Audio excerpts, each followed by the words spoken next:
God vibes only.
God vibes only.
God vibes only.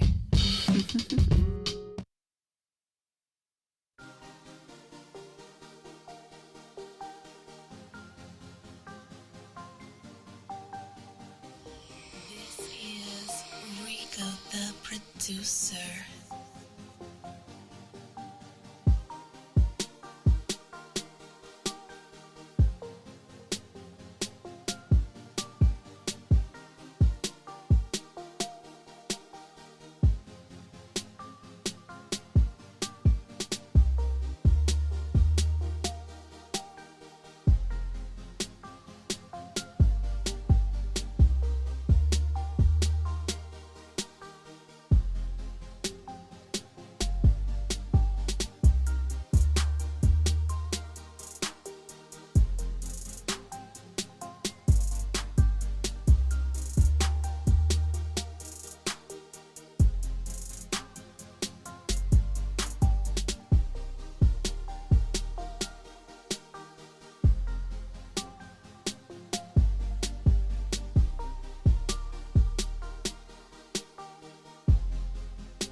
You are now tuned in to the Cosmic Convos podcast, your number one source for accurate, relevant, and thought-provoking astrological conversations in the podcast nation, the place where stars and minds align.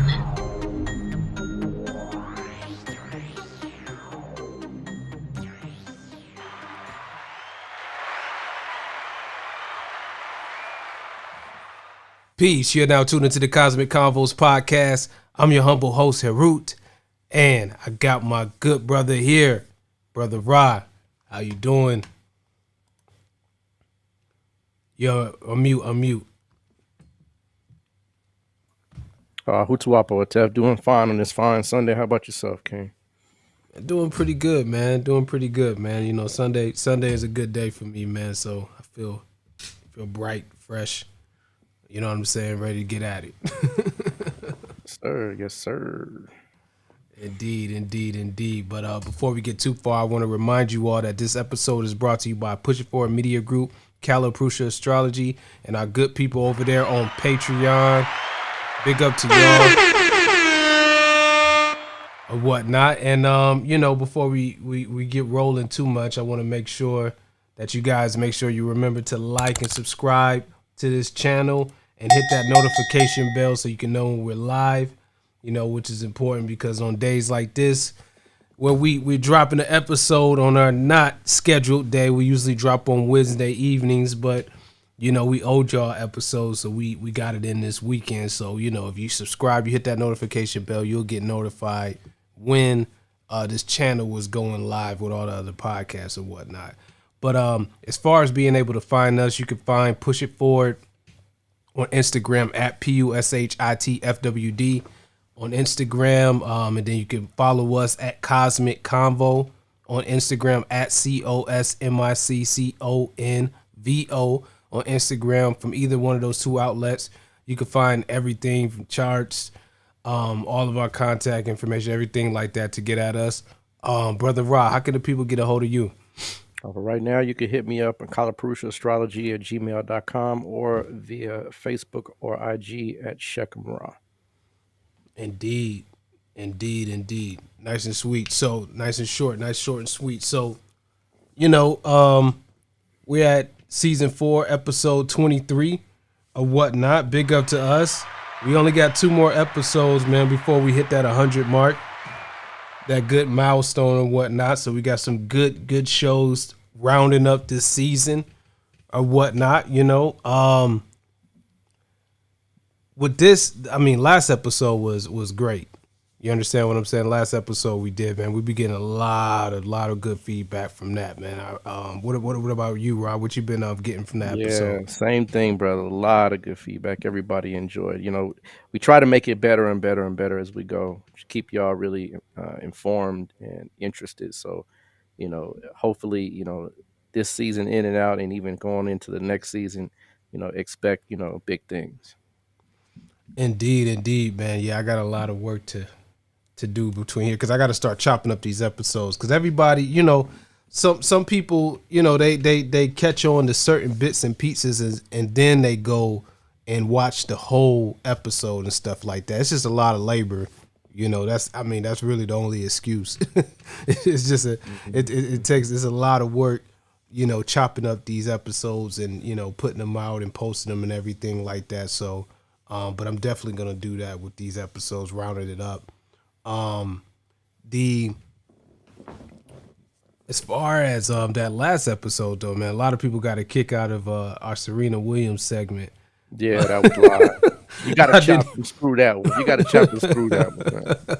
For sure, yeah, because you pointed it out, but I just grabbed the picture, but I didn't realize, I didn't even look at how my man was looking like. He was looking like, save me, help me.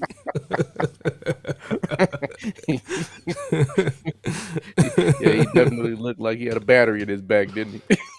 Indeed, absolutely, or whatnot. But yeah, I'm gonna definitely chop that one up, man, because I think it's important things you can pull from it. And like I said, from the very beginning, one of the kind of missions for this podcast is to kind of reframe the way that people look at astrology and what you can actually gain from it and what like the practical application of the science or whatnot. And I think today's episode is just kind of reiterates that as well. You know what I'm saying? In regards to humanity's attempt to project the way how people will perform, the way how people function in the world, their disposition. You understand what I'm saying? What kind of categories, how to categorize people and stuff like that. In the corporate world especially, it's kind of, caught a lot of steam. You understand what I'm saying? This whole this way of trying to categorize people so they can know what kind of employees they're hiring, what kind of people are a good fit for their company and what they need. You know what I'm saying? Mm-hmm. Like I've seen TED Talks on personality tests and stuff like that. And like the way how kind of like the Western world is looking at it, it's like, like they discovered fire or something like that. You know what I mean? Mm-hmm. Since we're, this is what we do every day, right? We did episodes on serial killers, and from the time of birth, you look at their chart and say, he he might go down that path. Yeah, right. Absolutely. So it begs the question: is there a superior method of being able to understand these things, to know who you're hiring, what their skill sets are, what kind of personality do they have, right? Mm-hmm. Can they do the job that you want them to perform? Yeah, I had one. I took one. I used to work for an insurance company, Anthem Blue Cross. Good deal ago, and when I've maybe in my third year there, they gave me this the Meyer Briggs test, and it just it just feels like you're answering questions to make yourself look or put yourself in a certain lighter perspective. Not to say it's not honest or dishonest. It's just when you go for an interview, right? And they ask you, what are your strengths and weaknesses? And you're always instructed to turn your weaknesses into what? Strengths, right? Strengths, right? So it's like you're not going to admit, and some of the questions that they ask really don't get to the heart of the meat of it. You know what I mean? Um, so it's for all intents and purposes, it's a very personal, um, subjective way of saying what you think about yourself. I'm always going to tell you the best about myself. I'm never going to give you the real, ins and outs. For example, if I'm always late to work, right? What I'm saying? I'm Right, not going to you frame that, in a way that you're going to know it unless you've seen it and hey, this person has a problem with punctuality. So, the test is rigged, and it kind of reminds me to a degree. And, Suss always talked about, IQ tests, how they're biased, right? right, You know, um, IQ test is another one they used to give back in the day, and you have a quote unquote high IQ. And if I took you out of, if I take you and put you in a certain environment, and expose you to certain factors and pieces of information, right? We could test your IQ with different areas and different means, versus the quote unquote classic IQ test.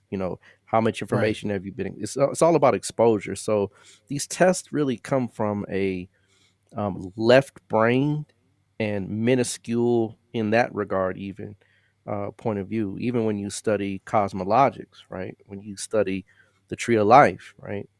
You have access to certain insights and principles that give you an understanding of the general underlying causes of why people have their dispositions. Whereas with this, it's more or less these tests are really they're around skill sets, if you will, but skill sets and personalities they are merged, but we're much bigger than just a label. You know what I right, mean? right. Um, I, you know, I remember because my first time really like being, I mean, I've taken them like when I was in like, grade school and stuff like that. But I remember when I was like, I was trying to find like a little side job when I was like 17, 18 years old. And so I was trying to get a gig at Best Buy. And I don't mm, know if they still do this, but back then they had like basically an assessment that you had to take, and that's how you would know if your application would get moved on to the next level. And they mhm. had these weird questions on there, like,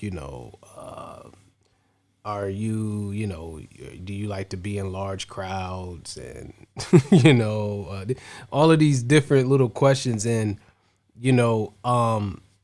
I would always fail them. I would like it was weird. It was like, okay, right. So then like one of somebody I knew who worked up there, he was like, yo, just answer everything, either strongly agree or strongly disagree, right? So I was like, all right. So I did it that way. Still wouldn't go through. And I don't know if it was just like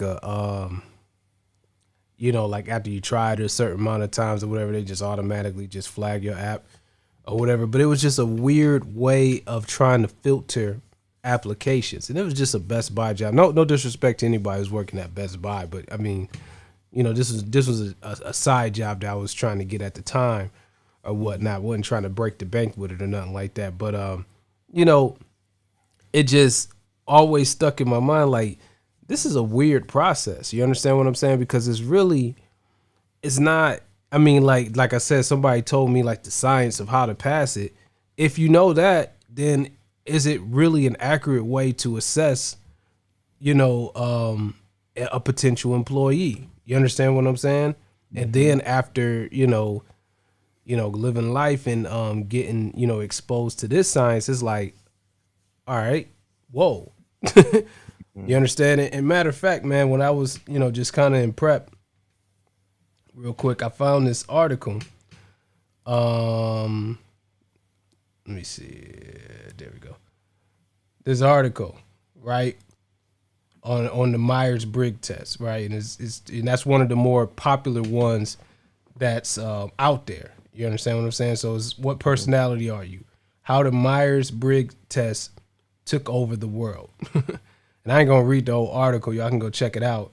But it says deemed astrology for businessmen, for some lauded as life saving by others. The personality tests are a springboard for people to think about who they are, right?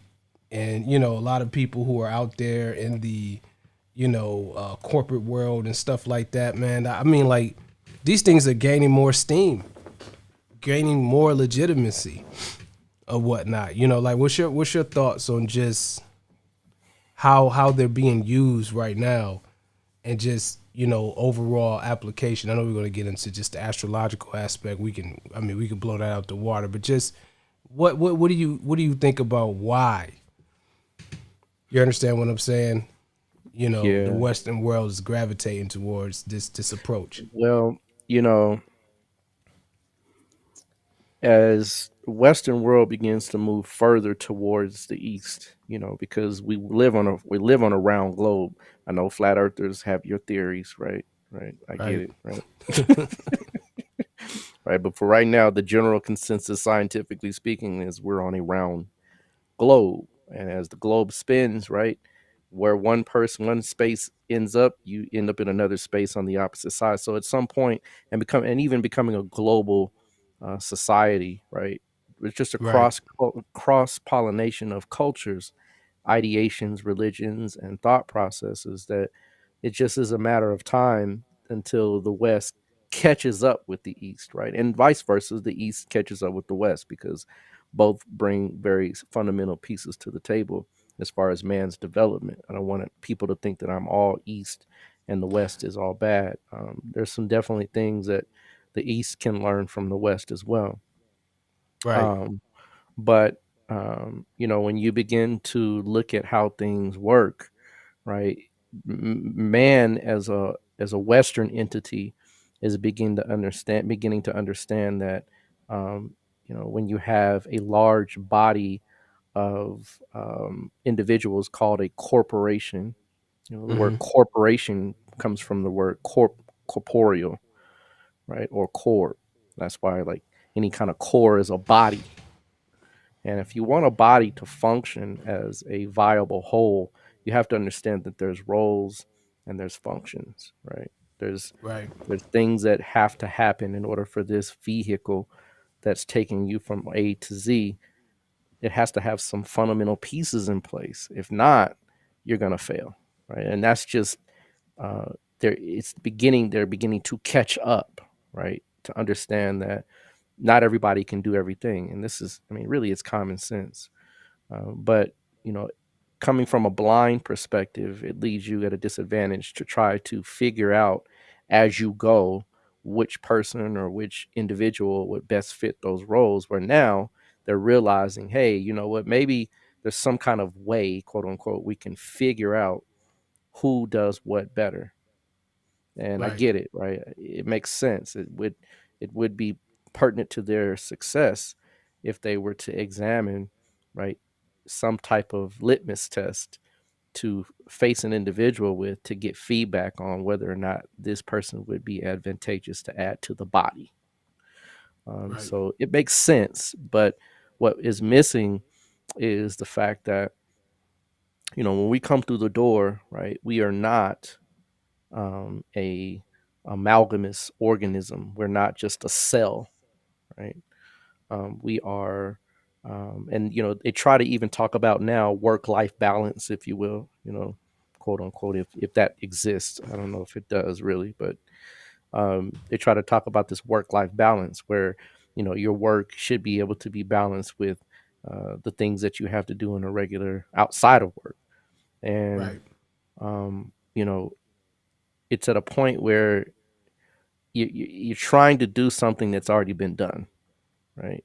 You're trying to do something that the universe has already pre-articulated, called destiny, and that destiny has a way of moving people into positions that best suit them regardless of their strengths or weaknesses. You know, it doesn't really hone in on how to utilize someone's shortcomings. It's all about, you know, a label. And, you know, to reduce somebody to a label, we have multiple talents. We have many things that we can do well.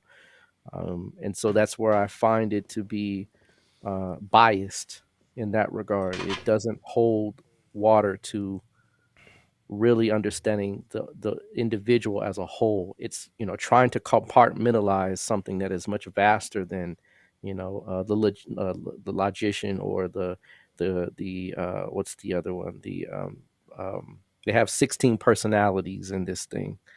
And you know, the commander, right, the debater, right, you know what I mean? Like, where do you really go with that? If someone is a debater, right, but they're a poor public speaker, that doesn't do any good, right? Right. And you can see certain things in a chart that give you instant knowledge, right, as to whether or not the person can not only even debate, but if they can handle themselves in a large forum. You know, they might have you as a good speaker, but a poor debater. You know, and there's dynamics to the human spirit. There's more than just a pigeonhole to put us in, and that's where it misses the mark. So I understand where they're going with it. It makes sense, right? And it's interesting that you found that article that says it's now the astrology of the corporate world, right? Mhm. Um, I find that very funny because, you know, and I even understand why they would use a system that is kind of separate from the stars, because as we always talk about on this show, on this podcast, Western astrology gives astrology a bad name, right? You know, so you kind of have to have something that would yield or try to yield or produce some type of truth that aligns individuals with their best assets or their best abilities. But, you know, if we had the understanding, and the Western society had the understanding, that astrology is a science.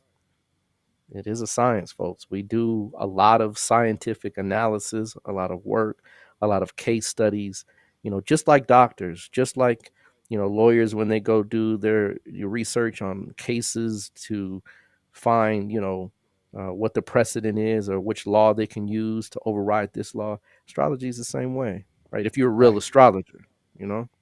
So I think in the future, you know, maybe I would say 30 to 40 years in the future, right, when science finally catches up to trying to, because, you know, if they can't measure it, then it's not true, right? That's what they try to say. Well, we can't measure the effects of the stars on human personality. Or they'll say, well, what happens if you have two people that have very similar charts or the same charts? Well, that's where you have to get into uh, um, the understanding of what background brings to the table, you know, in light of the astrology. It's not just the numbers, it's also where do you live.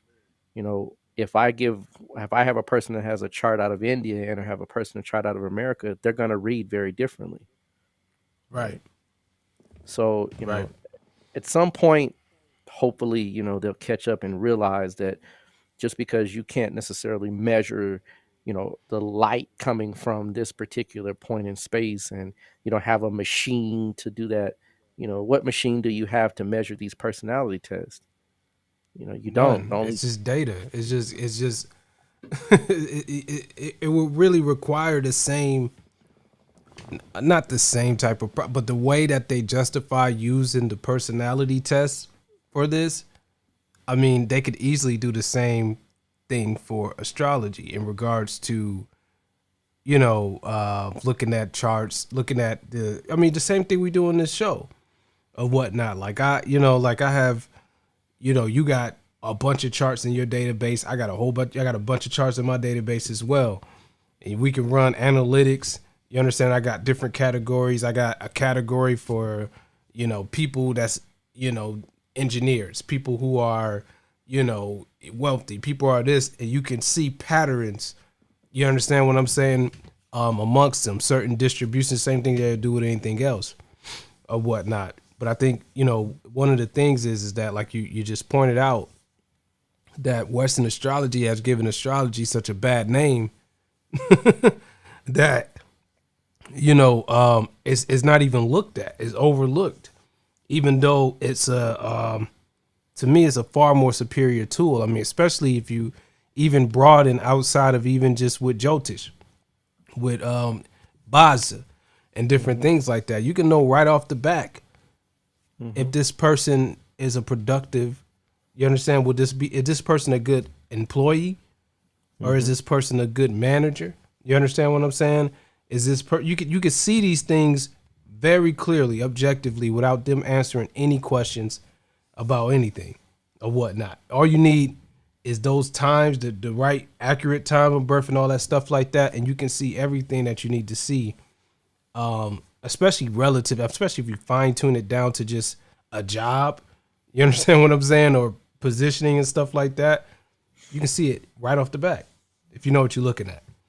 Oh yeah, and it's slowly becoming more integrated into society. One thing that I always remind people is that um, when you know who's running the society and who's running those powerhouses that own the corporations, right? There's a statement by J.P. Morgan that says that millionaires don't use astrology, billionaires do. And this is J.P. Morgan quoting this, you know, decades ago, right? So it's not something unheard of to know that corporate astrology is a very real aspect of how people use, high sciences, spiritual sciences to gain, to have great outcomes. Joey Yap, who is an individual I'm sure we're both familiar with, many of you may be familiar with as well. He's a bots astrologer in China, right? And I'm sure Chinese corporations, right, have hired him to do a lot of extensive data and research with a lot of data as far as, really, is this person going to be able to facilitate this role? And if not, who can we put in their stead to work as a whole, as a corporation or as a corporate or as a body to really best facilitate, right, the interest of the business. So it's becoming a lot more widely accepted. And the thing is that you know Christianity has had a lot to do with this. You know, Listen, I was at a supermarket, Sprouts, the other day getting some groceries, and I forgot how we even got on the subject of this, but the lady that was checking me out was a Pakistani woman. I don't mm-hmm. know what I don't know if I had a shirt on or what. I can't remember what it was, but she was like, she asked me about the astrology and stuff like that. But she's Muslim, right? And Mm-hmm. she was like, yeah, we don't mess with any of that. We just we only follow God. We only follow the prophet. And I've heard that before, but I'm like, didn't God create the planets, the universe? Like, what do you? I don't understand. What point are you trying to make when you Mm-hmm. say that type of thing? And it's just like, I don't know. It's mind boggling, Mm-hmm. for people to not be able to draw that connection and be like, okay, if you're utilizing a tool that can tell you some things about, your destiny, tell you some things about yourself that you might not even experience yet, or tell you some things about, a child that hasn't even, that's an infant and different things like that. Like somehow when you do that, that you're superseding the creator Mm-hmm. or whatnot. It's, True, true. it's a strange perspective. It is. And that's really where a lot of the fear has come from. In regards to astrology is the Western type of approach. But I don't know if you've ever heard of Al Kindi before. Al No. Kindi is there's a book called The 40 Chapters of Al-Kindi called it's Essential Medieval Astrology, right? Okay. By Abu Yusuf Al-Kindi. And Al-Kindi is, for all intents and purposes, a Muslim, right? Right. Um, and one thing that a lot of people don't, one thing that a lot of people don't know that come from, that kind of religious background is that a lot of the individuals that study practice Islam, right? A lot of them have studied and contributed That's to. where their holidays come from. A lot of their holidays are astrologically based. Absolutely, absolutely. Ramadan. Their holy day is even Friday, right? And each religion has their respective holy days. Islam's holy day is Friday, right? And think about Friday is ruled by the planet Venus, right? And submission to Allah, right, is a big piece of having that day being selected for various reasons. So you know the Western mindset that really has been in practice, exactly right. The prayer schedule is based on astrology, exactly, and it's hidden from the public view, right? Mm-hmm. um, their letter system is 28 letters, right, which is the mansions of the moon, Mm-hmm. right? They don't. Most people don't know that though, right? Um, you know, the symbol for Islam is a right Crescent. star and Crescent. crescent moon and a star, right? Go figure, right? So you know, that's why it's called the occult, right? Because Christianity is fundamentally 100% based on astrology. And people can argue all day and give your feedback, but you know there's no such thing as coincidence, right? And to even have the religious founder, which is named, some people call him Yahshua, Yahweh, Jesus Christ, whatever, right? Was found by three magi, which were ultimately astrologers. If you ever remember the old, there was an old Jesus Christ, uh, as Jesus of Nazareth, right, with the blue eyed, right, Jesus. It's like a Yeah. 4 hour like movie, right? If you I go never watch the watched that whole movie, thing. go I watch know it, what you're saying. right? I never watched the whole Yeah, thing. go watch it, because you don't, we've been outside of that purview for so long. I'm sure it's not something we would tune into, but when you go watch it, go watch. There's a part towards the maybe about 40 to 50 minutes in, maybe even an hour in, and they have, guess what? The magi or astrologers talking about the birth of Christ based on certain star placements. So, what I mean? Like, why would you even consider that this is not something that is fundamentally a part of the nature of reality when your religions, and I say religions, plural, right? All three are based on the science of the stars. So, when you get into the West and they try to separate church from state, that kind of thing, trying to separate religion from business, or, spirituality from this or that, right? You can't really separate it because everything is already tied in the first place. They're Right. beginning to finally see that there is some truth to the fact that everyone has something that makes them special, that makes them unique, that makes them who they are, and it being that they bring something unique to that, to the table, to the business aspect of things. So um, as time moves, right, as the Western powers of religion begin to wane, and we begin to move into the age of Aquarius, we're on the cusp, we're on the dawn of it, we're at the helm's edge of this particular new paradigm. We will start to see, all right, moving into it, when those sciences, which is Aquarius, is all about science, right? We're going to see that become a part of, I think, the normal reality, the normal how we do things. um, It's important to know that Pisces is a water sign, and the water that we're talking about is water that is all consuming, faith based religions. And Hmm. so that faith that you have, that we've had for 2,000 years, right, is drying up, right? Yeah. Right. That's why these corporate, the masses of the people, and I've never seen at this point, Atef, so many tarot readers on, and I'm not knocking what you do, right? That's, if you do Right. that, salute, right? But there's just so many. I don't know if you've seen that. It's just like every day there's a new tarot reader popping up telling you about what Leo's gonna go through, and what. They're on Instagram with the cards and I'm like, wow, right? doing the whole vibe.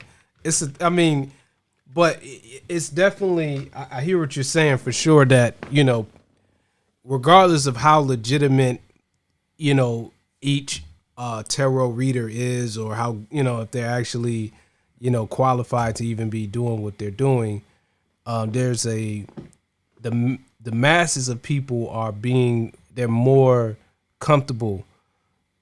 You understand what I'm saying, with the idea of looking to these methods to understanding things better, understanding their life better, understanding people better, more objective means than what you know um, we've been accustomed to, especially in the past 1,000, 2,000 years or such.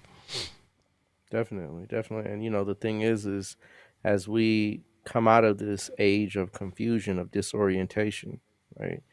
Um, the the the larger framework of society will begin to recognize that you know we've been had, right? Hmm. Something, no one's coming back, right? Um, if so, he's quite late, right? Right? Um, you know, and I ask people, how bad does it have to get, right, for if your savior is to come back? I mean, 100 million people were traded in the slave trade, right? Uh, the middle Atlantic slave trade. You know what I mean? Like, when is it? How bad, right? I mean, Hmm. that's quite a number to consider. And not only that, after 100 million, we still have an onslaught of how many people have been taken by the hands of slave masters and police officers, and the quote unquote law. So Right. when people begin to wake up and the faith-based religions dry out, and more people, there's studies that really are very striking, that more and more people are leaving the church. Oh yeah. Yeah, absolutely. I mean, shoot, especially being down here in Atlanta or whatnot, the so-called Bible Belt. I mean, I remember there was a time, especially around the time when I first kind of moved down here and stuff Mhm. like that, that like on Sundays, in the morning, it would be church traffic. It'd be traffic jams because of church. Mhm. Mhm. It ain't like that no more down here. I can tell you that for a fact. There Crickets. are there's some big. I mean, they say Atlanta is like the home of the mega churches, and those mega churches are still there, but the occupancy rates are nowhere near like what it was maybe 15, 20 years ago or such. You Right. know what I'm saying? It's way different. Yeah. Yeah. And you know, it's that internally, intuitively, we know, it's Santa Claus, you Hmm. know, it's Santa Claus. You wake up and Santa Claus brought you your gifts, right? Well, it's really mommy and daddy, right?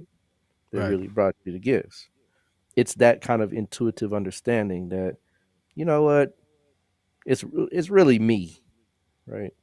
That is the operative um, constituent of my spiritual development and growth. And the thing is that, yes, that is partially true, but you also have a destiny as well. Right. Um, but these corporations are trying to leverage, right, the best way they can without without being creepy, without being pseudoscience oriented, right? And I love that word pseudoscience, right? Because you know, if I put out a cell phone, 100 years ago, right, they would consider you as, probably, you know, someone that is rigged something, or you're fudging something. The science, Right. the the mentality, of what we deal with on the everyday basis has to catch up with the science. Because the thing is that our science is old, but the new age is also trying to utilize it in their kind of shifting of the planet. And Trying to reinvent the wheel right, it doesn't, just to that's say what they did it. that's what these tests are seemingly like, new age Right. type of, what I mean, leanings, without saying, I'm using something that is, of the stars. So, you know at this point we really are going to, and it's a special time to be alive, because you're seeing the death of one era and the dawn of a new. And it takes a while, right? This is not overnight. It takes Right. hundreds and hundreds of years to go through this. And our grandchildren, provided, because great grandpa Ra and great grandpa Harut, right, already told us about this, right? We knew long ago that this was the way to go. So we've already had, and here's the thing though. Here's the thing. This is what I love about the East, is that they have families, right? Families, not like not one person, but a whole group of people that practice astrology, Right. right? They call them parampara. Is like where your teacher has a lineage that he comes from, and he has these secrets, and the family holds these secrets that they use in order to gain insight and understanding. Um, there's a tradition called Nadi astrology, and if I ever get the chance to get there, I'm sure I'm gonna definitely take a trip. But um, they hold there's a leaf, right, with your chart on it, right? And you get there, and it's all, they tell you the past more than the future. They really tell you about what happened to you, and what happened to your grandma, and how you met this person and that person and all that. But to consider that there's a leaf with your chart on it, right, is a profound understanding. Same thing with Chinese medicine, Ayurvedic medicine.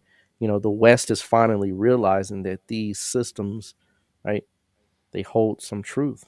You know, it's not just particle, it's also waveform, right? And waveform, is, they're the same, but two sides of the same coin. That's why I say the West does have a lot to offer the East, and start as far as, and it has, as far as the construction of roads, rail systems, transportation, even medicine, right? I mean, I'd rather be caught in a Western hospital with an emergent situation than an Eastern one. I'm sorry, right? But as What far, it masters of the physical plane. You understand what I'm saying? Like just absolutely, that absolutely, polarization in the material world lends them the opportunity right, to create these right. type of things because that's what they rely on. You know. True, true. Very well stated. And that's why I was saying the particle, right? Right. The atom is not just the particle, and electron is not just a particle, it's a waveform, right? Well, the East is the wave, right? They Right. understand the waveform. They understand how the particle becomes wave, right? And how those waves interact and how they maneuver. The kidneys is not just a filtration system, right? In Chinese medicine, it's your batteries, right? Is where you Right. gain the core of your chi, right? Or your energy or your prana. It's where you pull from in regards to the depths of being able to get something done. So, and they're beginning to really, I mean, it makes common sense, because when you have kidney issues, right?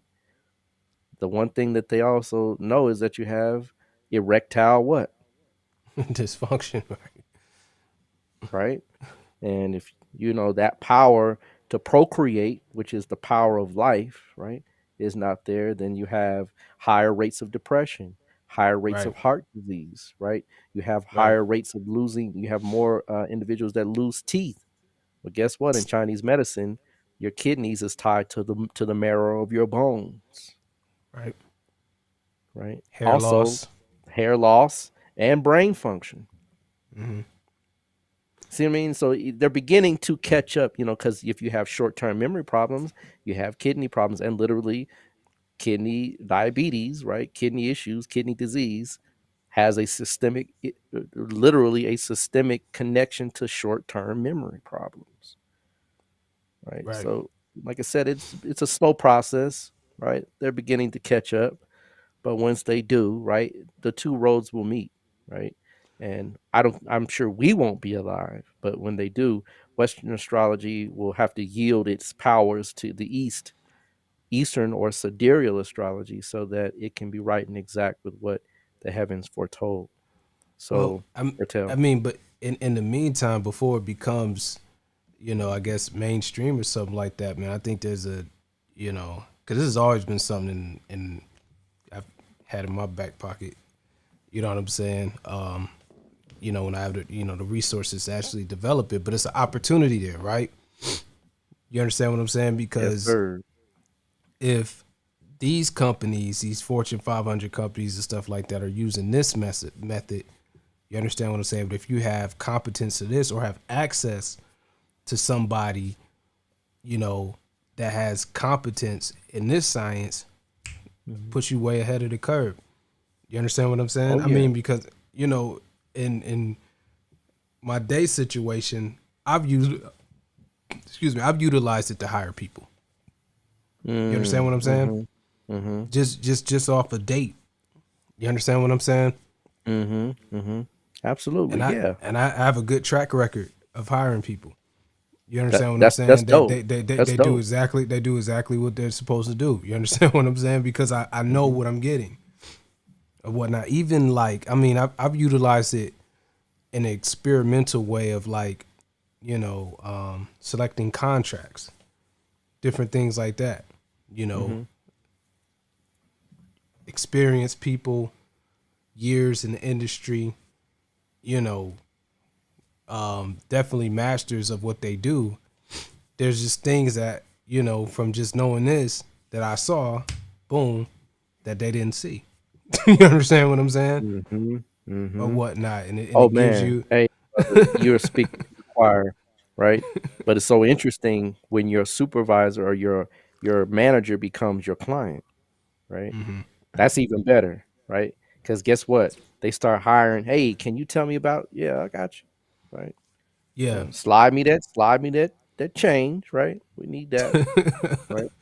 And I Yeah. mean, no, I mean, they a lot of my managers, when I was a supervisor lead at Blue Cross, right? She was a big client of mine, right? Mm. And of course, outside of work, when her marital uh, prospects, right? Of course, but even of course inside the company as well, her own counterparts, right? Tell me about who I'm dealing with over here. Well, give me the change and we can exchange that information. And so, and she would see the power of it, Right. right? So, it's excellent that you say that because that's something that I've also done as well, is to see who I'm working with, and people because they take it as a pseudoscience, because they take it as something that's not real, right? It kind of lends a helping hand because it's like, oh yeah, that stuff doesn't work. But when I start telling them stuff, and they're like, how do you know that? Oh yeah, you're gonna have a boy, right? Your first child's gonna be a boy. They're like, oh yeah, yeah. Before the ultrasound, before any type of doctor's commentary, and I've sat there and I've had that lady come to my my desk and how did you know that? I'm like, well, it's only boy or girl, right? It's 50-50 chance. I'm like, but ultimately I can see who's who and who's next. She said, what am I gonna have next? A girl. Sure enough, right? She comes with a bun in the oven, right? And I just had made a comment later on. She's 7 months pregnant. She's like, you're right. It's a girl. She's like, that's pretty interesting. I'm just like, well, that's the tip of the iceberg. But you know, um, it does work, right? It works to a fault in almost because if you hire someone, let's say for example, with that Saturn debilitation, right? Mhm. And or you let's say they got hired and you go in and look and you see that Saturn debilitation, right? Or that Sun debilitation, right? And you see that they have issues with, controlling their time, right? Time management. They don't understand how to execute and create schedules, right?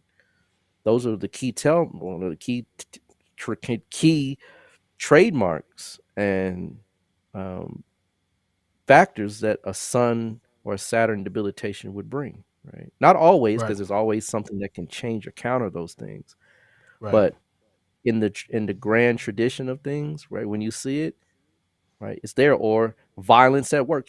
Violence at work is a big thing with corporations. You know, Workplace violence. workplace violence. And I mean, I've seen it. Like I've sat there. I know the dude's son is. I know his son is debilitated. I know it. I've Right. watched, and I sit there and watched, and sure enough, here come the police.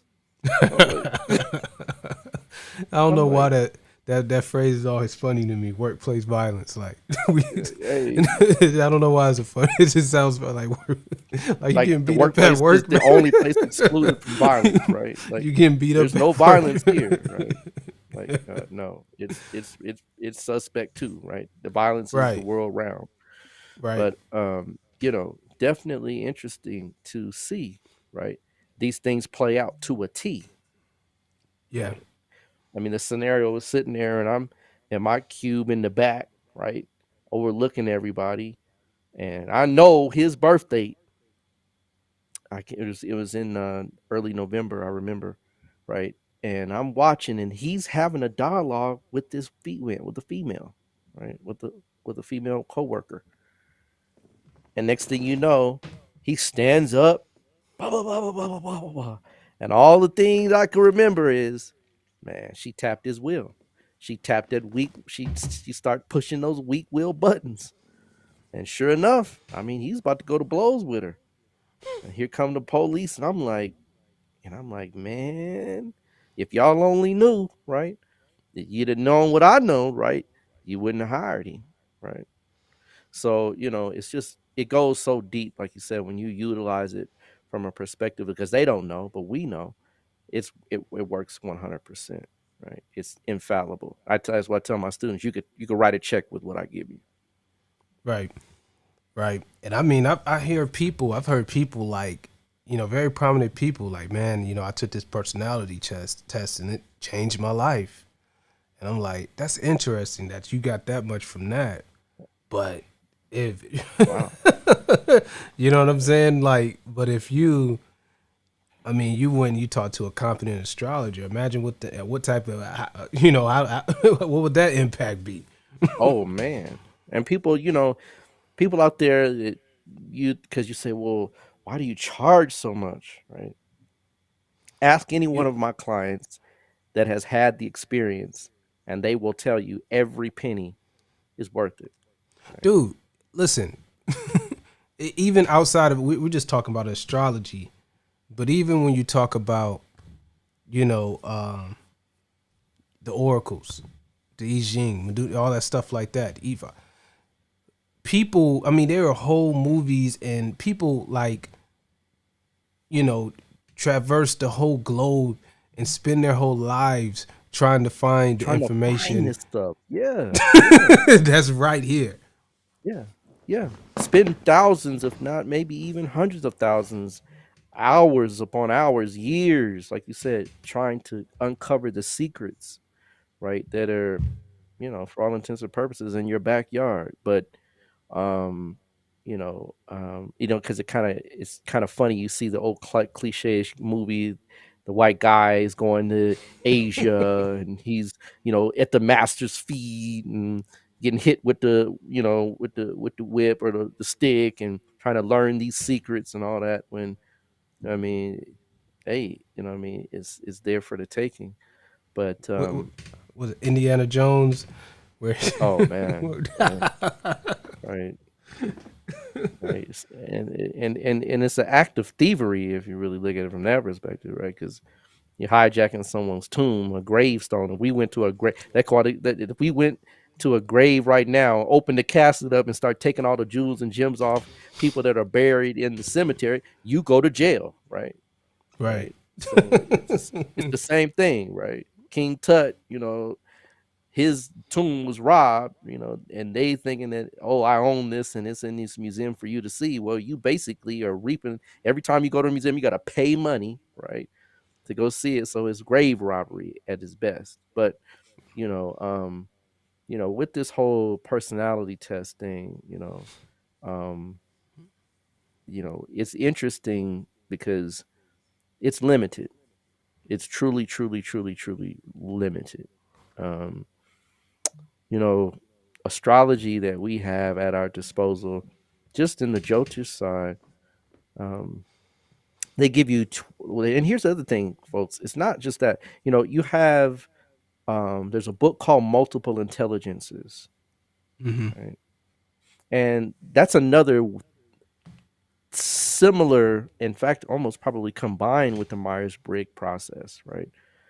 That they try to kind of isolate you or put you into a position. And I do agree with some of it in that, from the early age on, take the child and bring up them through their talents and their natural abilities, right? Some people are better at culinary arts, right? Because see, that's not one that's on there, right? There's a lot Right. of things that just are missing from the test. Because I'm looking at all these personalities, I'm like, well, okay, right? Like, what if you are, a PF Chang's, right? And a PF Chang's is so like, everything's the same thing. But I'm talking about these like higher end restaurants that these really special where you go there kind of places to eat. Like culinary arts is an art form. It takes us. It's a master's type of process to be able to do certain things that cutting things in a certain way, cooking things to the right at the right temperature, at the right in the right time frame, that kind of thing, right? But in the Multiple Intelligences book, they do have one of those. They have that as uh, uh, a um, portion of where they lean the child into to training them as far as their childhood is concerned, their skill sets. So multiple intelligence is another form, similar form of this, but they leave out the astrology, right? Right. You can't Right. ask a child, right? That, Well, that that's the thing that gets me. I mean, it's subjective, and I guess that's. I mean, they don't. I mean, maybe take it for granted that we've been exposed to certain things. We look at a certain way, but there's no way that you're going to get the real answer from mhm, either the adult or a child. You're not going to get the real answer from that. no, You no, know what I'm and saying? child might be more honest than the adult, which is right, the truth of it, right? The Right. adult has these embarrassments and these things that they don't want you to see or don't Hmm. want you to know. And the child might be a little bit more honest, like, no, I like to do this or I don't like to do. But the thing is that, you know, let's talk a little bit about astrology in this regard and how things work. Right. Um, you know, you have 16 basic personalities with the Myers Briggs process, right? Right. Okay, well, probably people say you only got 12 with astrology, right? So it's supposed they got more than you have. Well, not Uh, really, right? Um, let's start here, right? When we look at astrology from the Jyotish point of view, right, we have what are called nakshatras, right? Nakshatras, there's 27 nakshatras, 27. Now, of course, 16 is not even close to 27. And those 27, right, have four variations each. So you multiply the 27 times 4, you come up with 108 base personality types, right? That we can pull from. So 108 base personality types that give us a keen understanding. And I'm talking about just the basis of who you are, the ascendant or the moon, right? Then you can see that the Myers Briggs doesn't even compare, even in the smallest degree, to what right. we have. in the Jyotish system. Not only to mention that, and I'm telling you, that's just one placement, right? If we look at all the other planetary placements, excluding, of course, Uranus, Neptune, and Pluto, right? Then you have that seven planetary placements times 108. Y'all still get the picture, right? That, Right. these are variables that can be really fine tuned to the point where, and let's even just take for example public speaking, right?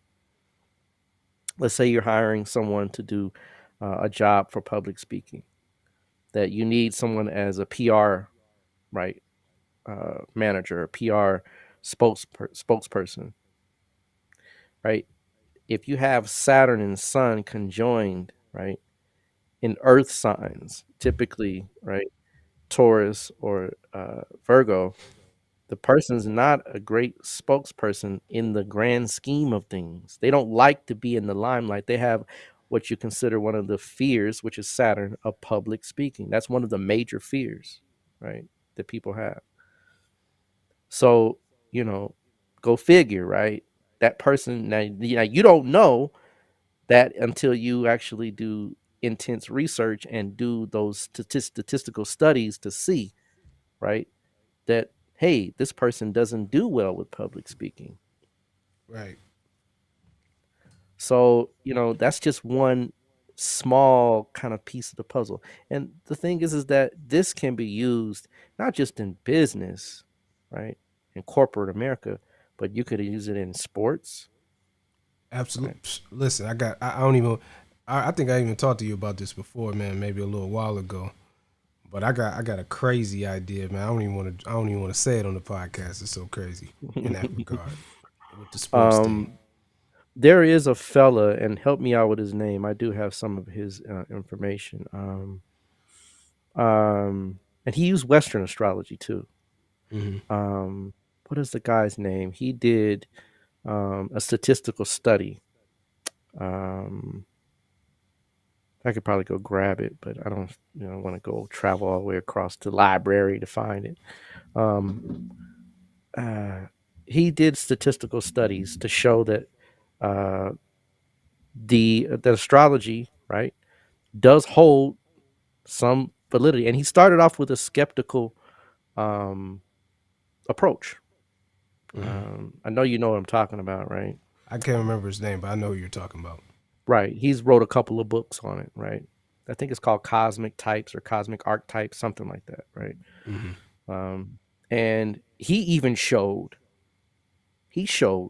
statistically speaking, that when Mars is in a certain 10th house or midheaven position, that these individuals make better athletes, right?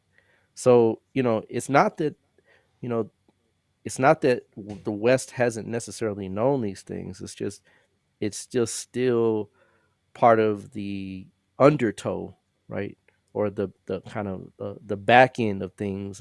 But if you really dig down deep, you could use it in such a way that every area of life, right, can be really focused in on with laser like precision, right? If you have your athletes, if you have a coach, right? And if you got coaches out there, if one of you are coaches that are watching, contact me, contact Atef, contact Harut.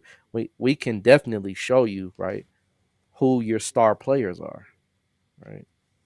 That's easy to Right. see, right? Traditional, one of the traditional cliche-ish kind of placements is Mars in the third house, right? Mars in the third house is going to give an excellent athlete, right? Mars in the sixth house, LeBron James. I think LeBron has Mars in the sixth in Aquarius. I think, if I'm correct, right? I'm not sure. I'd have to go double check. But Mars in the sixth house, right? Mars in the 10th house, Mars in the Hmm. ascendant. These are going to be your better athletes, right? So, if you're a betting man, right? They have sports astrology, right? Oh, Not to let me ask you a say, question real quick. go ahead, yeah. Would you say, piggybacking off the last show, on the flip side, Hmm. of the Kuja Dosh. Would you say that a lot of people with certain Kuja Dosh placements um, make can make good athletes? No, no, Okay. because you have to have certain things in play, right, to do that. Like with Serena Williams, right? And I know we beating Right. up on Serena. Serena, you just got to come, right? Um, she has Mars in the fourth, right? Right. But she's Aries ascendant, Mm-hmm. and so the ascendant ruler, right, is really the key tell-all because we have Kamala Harris, and she would be horrible, right, with that Right. Kujadosh if we put her in any sports arena, right?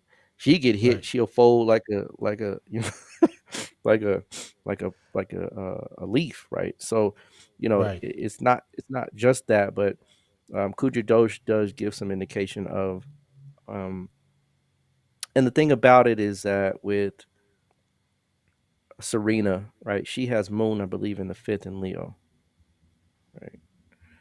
Um, I think her moon is in. is it? Is in it? I don't know. Why I thought her moon might have been in. Where is her moon? I don't remember right now. I have to look back. I don't remember right Um, now. yeah, I thought might she's even she's a be special Aries. case. I don't know if that was an No, no, no, exchange no, there. no, no, no, no, no. Because hers isn't canceled. So no, it wasn't Moon's in the Aries. fifth. Yeah, it's Moon's in the fifth. I'm looking at it now.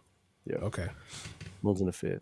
But she has Rahu, right? Yeah, right there With too. with right, and so you know that fifth house is also, guess what? It's sports, Right. right? The third house, fifth house, sixth house, right? Those are classic sports houses, right? Because the fifth is the third from the third. So, fifth house is strategic in a way, right? If you watch her play, she's very strategic. She's very um, intuitional, right? Right. And remember, Moon rules Mars in the fifth house of intelligence.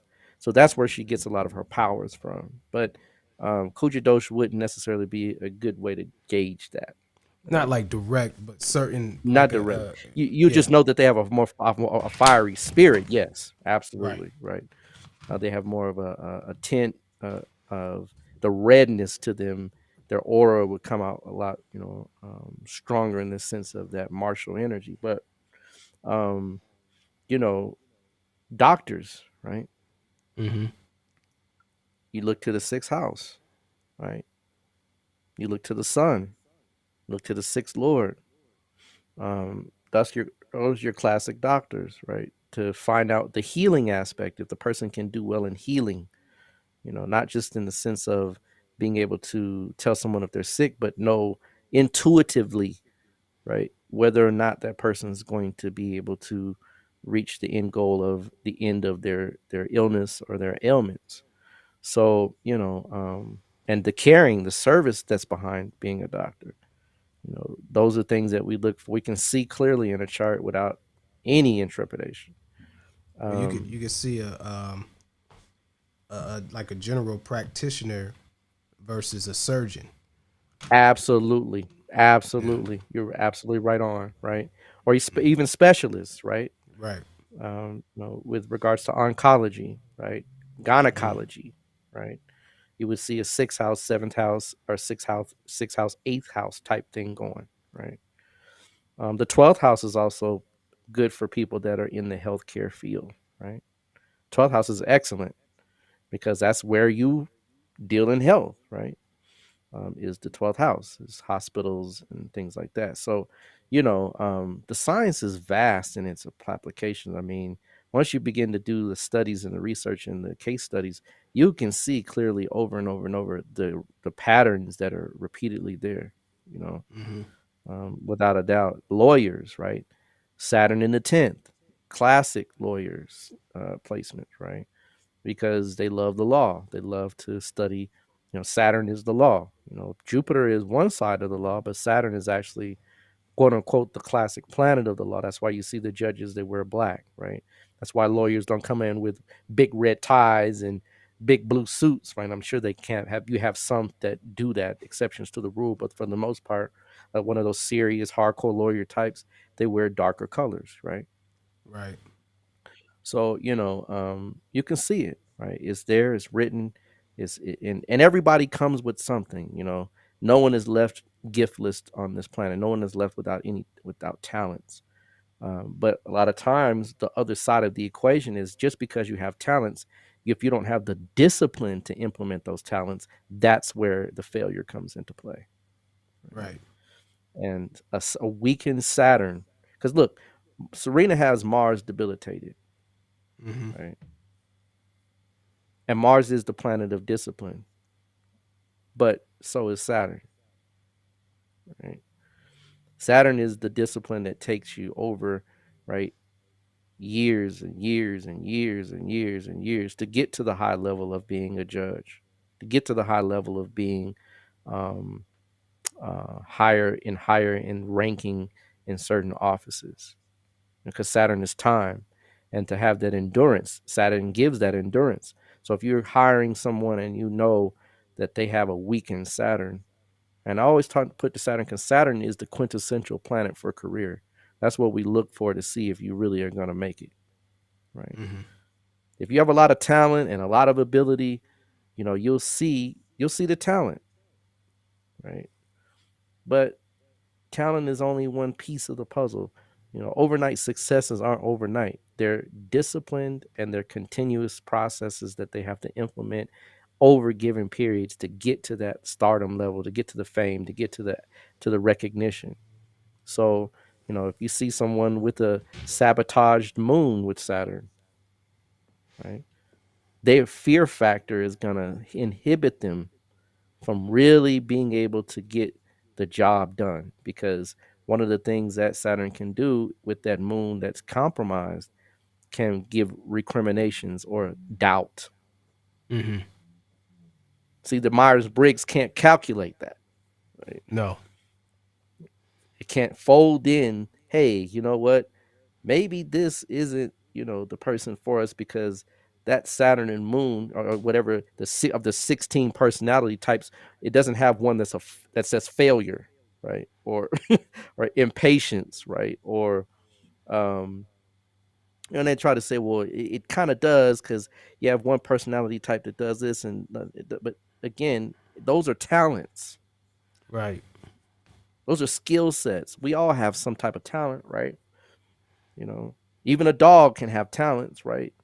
That doesn't give you the ability to make them manifest on this plane. And Mm-hmm. so it's a shortcoming, right? In that, for example, another aspect of Jyotish are dasha systems, which this is really where it comes into play, right? Because you might be in that Mars dasha that gives you everything that you desire in the sense of, let's say, boxing, right? But when Rahu comes, now you're addicted to drugs, right? Right. Right. Now you have a fantasy that you have to live out overseas, right? And people that have done that. I'm sure they've reached to the height, and then now they want to go sit on the beach and paint doves, right? Right. So Yeah. if you were wise, if you were a corporate astrologer, a corporate hiring HR department, you say, okay, well, we're going to extend your contract till you hit this dasha, right?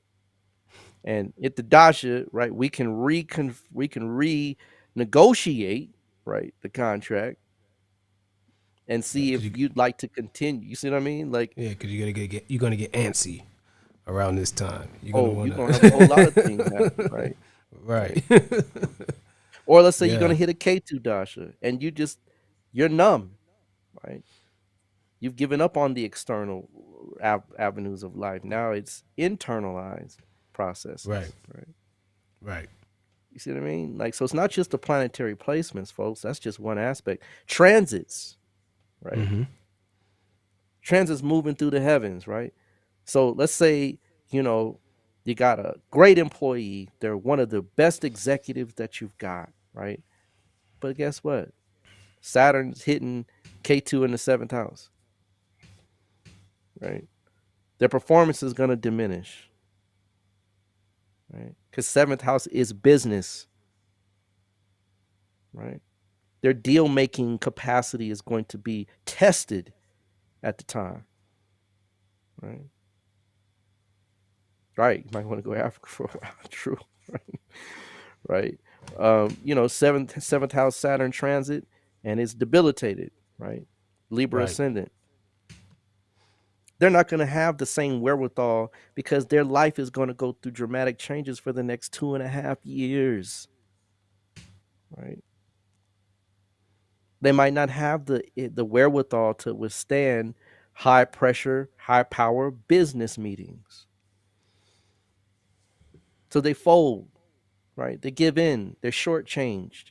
They don't care because their life is now being tested at a level that you and I aren't being tested upon, or the management isn't being tested upon, right? So you see what I mean? Like these are the things that it just falls so short, right?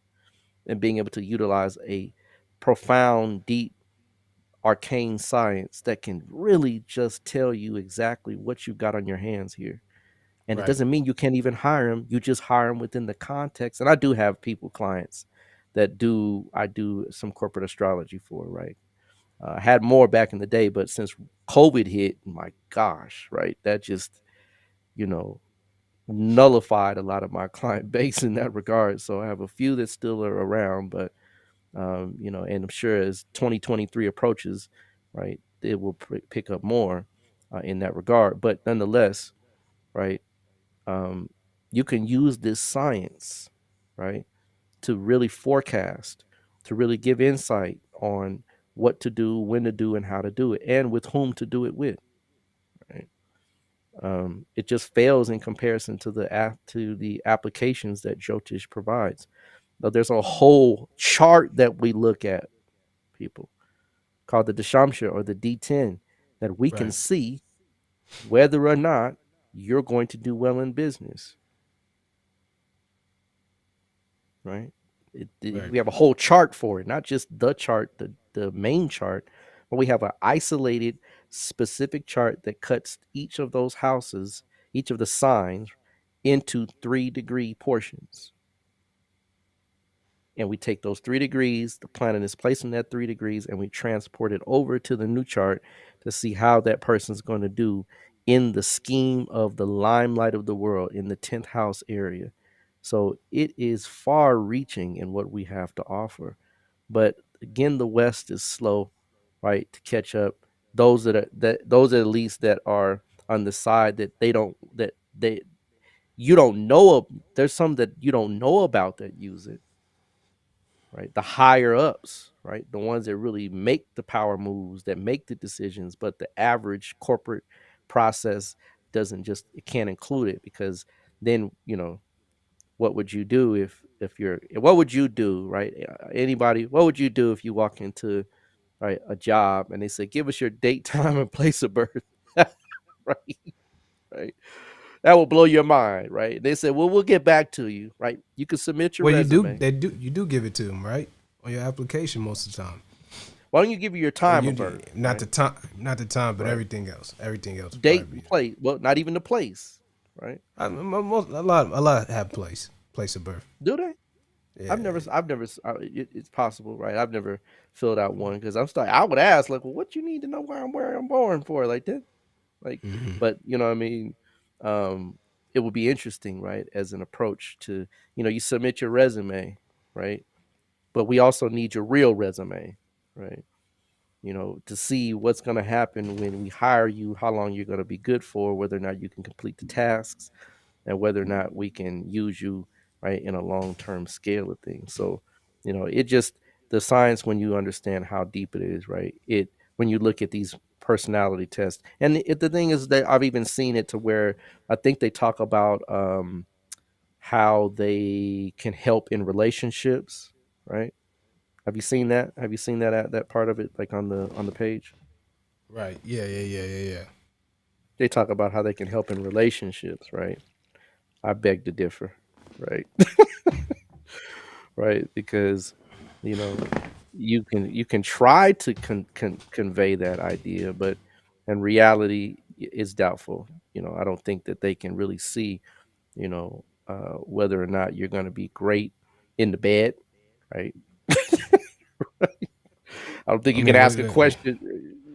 and if you did, I mean, come on now. Everybody is going to cap on the question. It's going to be all You see cap. what I'm saying? Oh man, yeah, you know what I'm saying? Like, I'm the best, right? Fireworks, just Right, fireworks, right, right, just right. boom. What it ain't even a spark, right? The fuse is lit and it's out, right? Hmm. So yeah, it's interesting how I didn't even know that they were trying to go that deep with it when I really until we start talking about this test, of how they're trying to say, right, that they can go to the level of helping you with your relationships, right? I've even heard um, Kevin Samuels talk about it. I don't know if you've heard him talk about it. Have you heard him mention it? Yeah, I've heard him mention it. Yep, yep, Yeah, I've heard him. I yeah, don't know if he was interesting. talking about the Myers Briggs, but I got to look and see which one he's talking about. Yeah, I don't think it was a Myers Briggs. I think it was some other test Right. that he was mentioning. And there's a few of them out there, people. There's a few I can't remember or recall what the other But names it, are. but it's big in the corporate executive professional circles for sure. It's Right. when you start getting into some of these higher end positions with certain figures, they really kind of they really use it. They use those personality tests and Hmm. for actual application to distinguish who they're gonna pick and who not. Wow. That's crazy, man.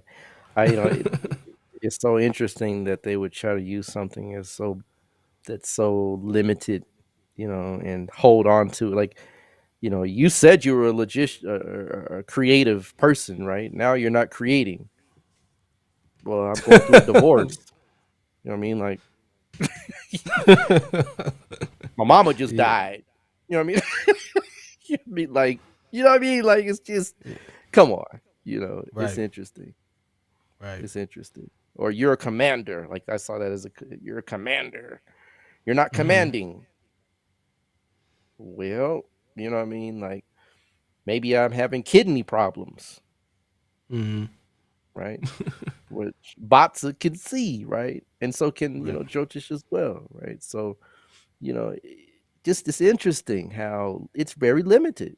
It really is very, very limited. And like I said, when I heard Kevin Samuels talk about you need to have one of these done so that you can know, nah, man, it's not going to give you even the tip of the iceberg with people, you know. Right.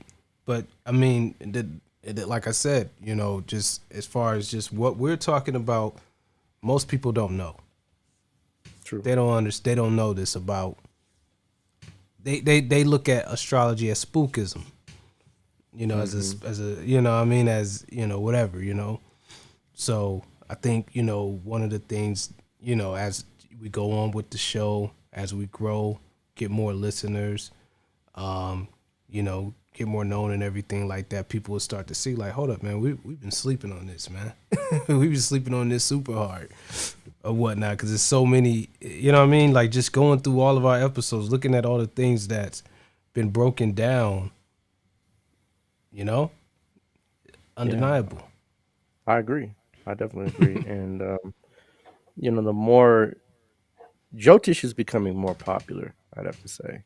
It As I've is. It seen, is on the low. yeah, on the low, it is. I see more astrologers every day, um, popping up, right? But I don't see too many black astrologers doing it, right? There's a No. few, right? But not many, right? Mm-hmm. And one of the things that makes you a good astrologer is not just the knowledge or your your insight, but your experience, right? Your background, where you come from, what you've been through, your spiritual training. Um, those things really make the difference because one person will teach it from a very traditional, right, point of view. You lay out the text, you study Brihat Parashara Shastra, you go through the process, you teach them the techniques, and good luck, right? Right. Whereas when someone is a true diviner, right, they've studied, various forms of divination, um, practice as a priest, or done certain spiritual techniques or certain rituals and that kind of thing, and from various walks of life, then you have a different, you know aspect of looking at it and teaching it, and giving counsels. Because a lot of times people will tell you, you hear them giving these kind of lists of things, and it's cool because those are the things that you do have to incorporate. But you know the style of the person brings a lot more to the table than just the knowledge. So that's one of the things that you want to consider about a lot of these people that are out here, right? Definitely, Owani, I appreciate that. That's good to see, right? But yeah, these personality tests, IQ tests, they're all very, very, like you said, subjective, right? Very minimalized, very rudimentary, you know, in their approach. But as we develop, this show and develop different things, because we're going to have different aspects of this that we're going to really get into next season, that will really give some more um, hands-on type stuff where we can actually have some people in here, right? That we can really test the waters and see, right? See how Indeed. powerful it is. Indeed. Indeed.